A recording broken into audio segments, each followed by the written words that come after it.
Years passed. The seasons came and went. The short animal lives fled by. A time came when there was no one who remembered the old days before the rebellion, except Clover, Benjamin, Moses the raven, and a number of the pigs. Muriel was dead. Bluebell, Jessie, and Pincher were dead. Jones, too, was dead. He had died in an inebriate's home in another part of the county. Snowball was forgotten. Boxer was forgotten, except by the few who had known him. Clover was an old stout mare now, stiff in the joints and with a tendency to rheumy eyes. She was 2 years past the retiring age, but in fact no animal had ever actually retired. The talk of setting aside a corner of the pasture for superannuated animals had long since been dropped. Napoleon was now a mature boar of 24 stone. Squealer was so fat that he could with difficulty see out of his eyes. Only old Benjamin was much the same as ever, except for being a little greyer about the muzzle, and since Boxer's death, more morose and taciturn than ever. There were many more creatures on the farm now, though the increase was not so great as had been expected in earlier years. Many animals had been born to whom the rebellion was only a dim tradition, passed on by word of mouth, and others had been bought who had never heard mention of such a thing before their arrival. The farm possessed 3 horses now besides Clover. They were fine upstanding beasts, willing workers, and good comrades, but very stupid. None of them proved able to learn the alphabet beyond the letter B. They accepted everything that they were told about the rebellion and the principles of animalism, especially from Clover, for whom they had an almost filial respect, but it was doubtful whether they understood very much of it. The farm was more prosperous now, and better organized. It had even been enlarged by 2 fields which had been bought from Mr. Pilkington. The windmill had been successfully completed at last, and the farm possessed a threshing machine and a hay elevator of its own, and various new buildings had been added to it. Whymper had bought himself a dog-cart. The windmill, however, had not after all been used for generating electrical power. It was used for milling corn, and brought in a handsome money profit. The animals were hard at work building yet another windmill. When that one was finished, so it was said, the dynamos would be installed. But the luxuries of which Snowball had once taught the animals to dream, the stalls with electric light and hot and cold water, and the 3-day week, were no longer talked about. Napoleon had denounced such ideas as contrary to the spirit of animalism. The truest happiness, he said, lay in working hard and living frugally. Somehow it seemed as though the farm had grown richer without making the animals themselves any richer, except, of course, for the pigs and the dogs. Perhaps this was partly because there were so many pigs and so many dogs. It was not that these creatures did not work after their fashion. There was, as Squealer was never tired of explaining, endless work in the supervision and organization of the farm. Much of this work was of a kind that the other animals were too ignorant to understand. For example, Squealer told them that the pigs had to expend enormous labors every day upon mysterious things called files, reports, minutes, and memoranda. These were large sheets of paper which had to be closely covered with writing, and as soon as they were so covered, they were burnt in the furnace. This was of the highest importance for the welfare of the farm, Squealer said. But still, neither pigs nor dogs produced any food by their own labor, and there were very many of them, and their appetites were always good. As for the others, their life, so far as they knew, was as it had always been. They were generally hungry, they slept on straw, they drank from the pool, they labored in the fields. In winter they were troubled by the cold, and in summer by the flies. Sometimes the older ones among them racked their dim memories and tried to determine whether in the early days of the rebellion, when Jones's expulsion was still recent, things had been better or worse than now. They could not remember. There was nothing with which they could compare their present lives. They had nothing to go upon except Squealer's lists of figures, which invariably demonstrated that everything was getting better and better. The animals found the problem insoluble. In any case, they had little time for speculating on such things now. Only old Benjamin professed to remember every detail of his long life, and to know that things never had been, nor ever could be, much better or much worse. Hunger, hardship, and disappointment being, so he said, the unalterable law of life. And yet the animals never gave up hope. More, they never lost, even for an instant, their sense of honor and privilege in being members of Animal Farm. They were still the only farm in the whole country, in all England, owned and operated by animals. Not one of them, not even the youngest, not even the newcomers who had been brought from farms 10 or 20 miles away, ever ceased to marvel at that. And when they heard the gun booming and saw the green flag fluttering at the masthead, their hearts swelled with imperishable pride.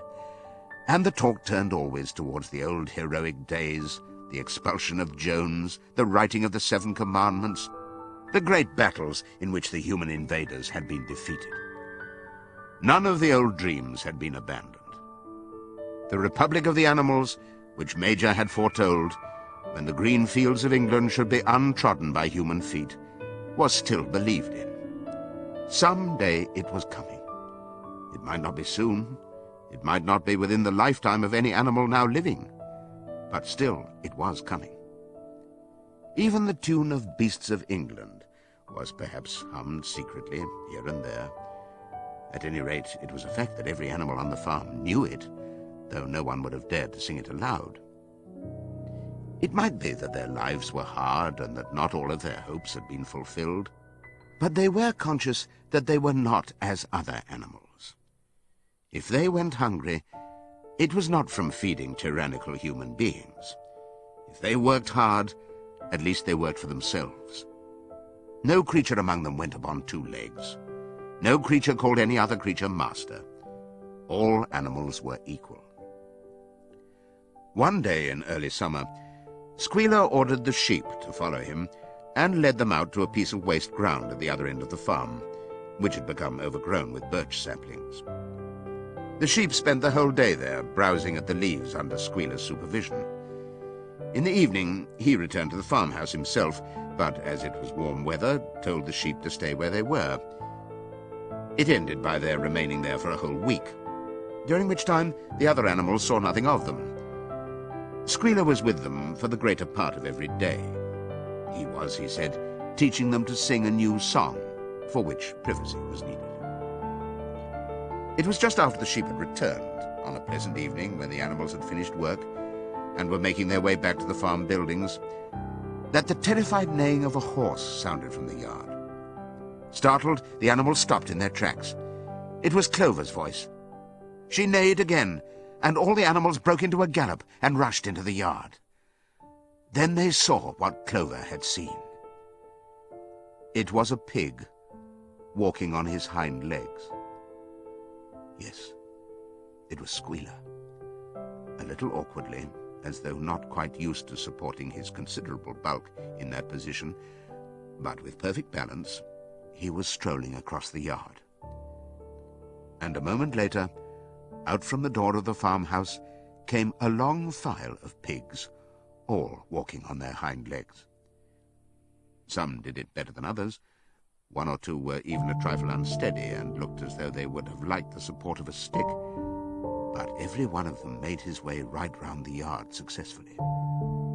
And finally, there was a tremendous baying of dogs and a shrill crowing from the black cockerel, and out came Napoleon himself, majestically upright, casting haughty glances from side to side, and with his dogs gambolling round him.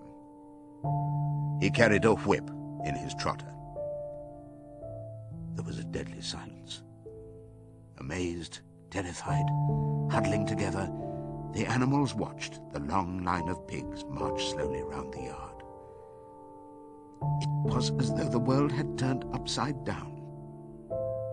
Then there came a moment when the first shock had worn off, and when, in spite of everything, In spite of the terror of the dogs and of the habit developed through long years of never complaining, never criticizing, no matter what happened, they might have uttered some word of protest. But just at that moment, as though at a signal, all the sheep burst out into a tremendous bleating of, "4 legs good, 2 legs better, 4 legs good, 2 legs better, 4 legs good, 2 legs better." It went on for 5 minutes without stopping, and by the time the sheep had quietened down, the chance to utter any protest had passed, for the pigs had marched back into the farmhouse.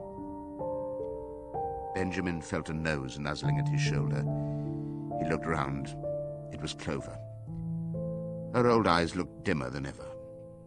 Without saying anything, she tugged gently at his mane and led him round to the end of the big barn where the 7 commandments were written.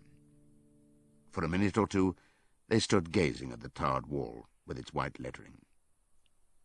"My sight is failing," she said finally. "Even when I was young, I could not have read what was written there. But it appears to me that that wall looks different. Are the 7 commandments the same as they used to be, Benjamin?" For once, Benjamin consented to break his rule, and he read out to her what was written on the wall. There was nothing there now, except a single commandment. It ran, "All animals are equal, but some animals are more equal than others." After that, it did not seem strange when next day the pigs who were supervising the work of the farm all carried whips in their trotters. It did not seem strange to learn that the pigs had bought themselves a wireless set, were arranging to install a telephone, and had taken out subscriptions to John Bull, Titbits, and the Daily Mirror. It did not seem strange when Napoleon was seen strolling in the farmhouse garden with a pipe in his mouth. No, not even when the pigs took Mr. Jones's clothes out of the wardrobes and put them on, Napoleon himself appearing in a black coat, rat-catcher breeches, and leather leggings, while his favourite sow appeared in the watered silk dress which Mrs. Jones had been used to wear on Sundays. A week later, in the afternoon, a number of dog carts drove up to the farm. A deputation of neighbouring farmers had been invited to make a tour of inspection. They were shown all over the farm and expressed great admiration for everything they saw, especially the windmill. The animals were weeding the turnip field. They worked diligently, hardly raising their faces from the ground, and not knowing whether to be more frightened of the pigs or of the human visitors. That evening, loud laughter and bursts of singing came from the farmhouse, and suddenly, at the sound of the mingled voices, the animals were stricken with curiosity. What could be happening in there, now that for the first time animals and human beings were meeting on terms of equality? With one accord, they began to creep as quietly as possible into the farmhouse garden. At the gate they paused, half frightened to go on, but Clover led the way in. They tiptoed up to the house, and such animals as were tall enough peered in at the dining-room window. There, round the long table, sat half a dozen farmers and half a dozen of the more eminent pigs, Napoleon himself occupying the seat of honour at the head of the table. The pigs appeared completely at ease in their chairs. The company had been enjoying a game of cards, but had broken off for the moment, evidently in order to drink a toast. A large jug was circulating, and the mugs were being refilled with beer. No one noticed the wondering faces of the animals that gazed in at the window. Mr. Pilkington of Foxwood had stood up, his mug in his hand. In a moment, he said, he would ask the present company to drink a toast. But before doing so, there were a few words that he felt it incumbent upon him to say. It was a source of great satisfaction to him, he said, and he was sure to all others present, to feel that a long period of mistrust and misunderstanding had now come to an end. There had been a time, not that he or any of the present company had shared such sentiments, but there had been a time when the respected proprietors of Animal Farm had been regarded, he would not say with hostility, but perhaps with a certain measure of misgiving by their human neighbours. Unfortunate incidents had occurred. Mistaken ideas had been current. It had been felt that the existence of a farm owned and operated by pigs was somehow abnormal and was liable to have an unsettling effect in the neighbourhood. Too many farmers had assumed, without due inquiry, that on such a farm a spirit of licence and indiscipline would prevail. They had been nervous about the effects upon their own animals, or even upon their human employees. But all such doubts were now dispelled. Today, he and his friends had visited Animal Farm and inspected every inch of it with their own eyes, and what did they find? Not only the most up-to-date methods, but a discipline and an orderliness which should be an example to all farmers everywhere. He believed that he was right in saying that the lower animals on Animal Farm did more work and received less food than any animals in the county. Indeed, he and his fellow visitors today had observed many features which they intended to introduce on their own farms immediately. He would end his remarks, he said, by emphasizing once again the friendly feelings that subsisted, and ought to subsist, between Animal Farm and its neighbours. Between pigs and human beings, there was not, and there need not be, any clash of interests whatever. Their struggles and their difficulties were one. Was not the labour problem the same everywhere? Here it became apparent that Mr. Pilkington was about to spring some carefully prepared witticism on the company, but for a moment he was too overcome by amusement to be able to utter it. After much choking, during which his various chins turned purple, he managed to get it out. "If you have your lower animals to contend with," he said, "we have our lower classes." This bon mot set the table in a roar, and Mr. Pilkington once again congratulated the pigs on the low rations, the long working hours, and the general absence of pampering which he had observed on Animal Farm. And now, he said finally, he would ask the company to rise to their feet and make certain that their glasses were full. "Gentlemen," concluded Mr. Pilkington, "gentlemen, I give you a toast to the prosperity of Animal Farm." There was enthusiastic cheering and stamping of feet. Napoleon was so gratified that he left his place and came round the table to clink his mug against Mr. Pilkington's before emptying it.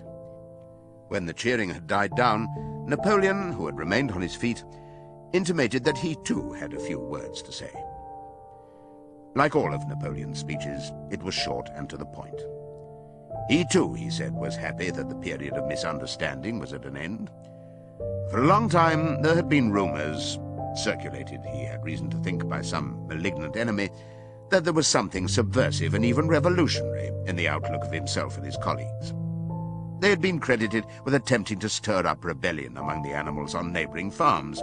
Nothing could be further from the truth. Their sole wish, now and in the past, was to live at peace and in normal business relations with their neighbours. This farm, which he had the honour to control, he added, was a cooperative enterprise. The title deeds, which were in his own possession, were owned by the pigs jointly. He did not believe, he said, that any of the old suspicions still lingered, but certain changes had been made recently in the routine of the farm which should have the effect of promoting confidence still further. Hitherto, the animals on the farm had had a rather foolish custom of addressing one another as comrade. This was to be suppressed. There had also been a very strange custom, whose origin was unknown, of marching every Sunday morning past a boar's skull which was nailed to a post in the garden. This, too, would be suppressed, and the skull had already been buried. His visitors might have observed, too, the green flag which flew from the masthead. If so, they would perhaps have noted that the white hoof and horn with which it had previously been marked had now been removed. It would be a plain green flag from now onwards. He had only one criticism, he said, to make of Mr. Pilkington's excellent and neighbourly speech. Mr. Pilkington had referred throughout to Animal Farm. He could not, of course, know, for he, Napoleon, was only now for the first time announcing it, that the name Animal Farm had been abolished. Henceforward, the farm was to be known as the Manor Farm. which he believed was its correct and original name. "Gentlemen," concluded Napoleon, "I will give you the same toast as before, but in a different form. Fill your glasses to the brim. Gentlemen, here is my toast to the prosperity of the Manor Farm." There was the same hearty cheering as before, and the mugs were emptied to the dregs. But as the animals outside gazed at the scene, it seemed to them that some strange thing was happening. What was it that had altered in the faces of the pigs? Clover's old dim eyes flitted from one face to another. Some of them had 5 chins, some had 4, some had 3. But what was it that seemed to be melting and changing? Then, the applause having come to an end, the company took up their cards and continued the game that had been interrupted, and the animals crept silently away. But they had not gone 20 yards when they stopped short. An uproar of voices was coming from the farmhouse. They rushed back and looked through the window again. Yes, a violent quarrel was in progress. There were shoutings, bangings on the table, sharp, suspicious glances, furious denials. The source of the trouble appeared to be that Napoleon and Mr. Pilkington had each played an ace of spades simultaneously. 12 voices were shouting in anger, and they were all alike. No question now what had happened to the faces of the pigs. The creatures outside looked from pig to man, and from man to pig, and from pig to man again. But already it was impossible to say which was which.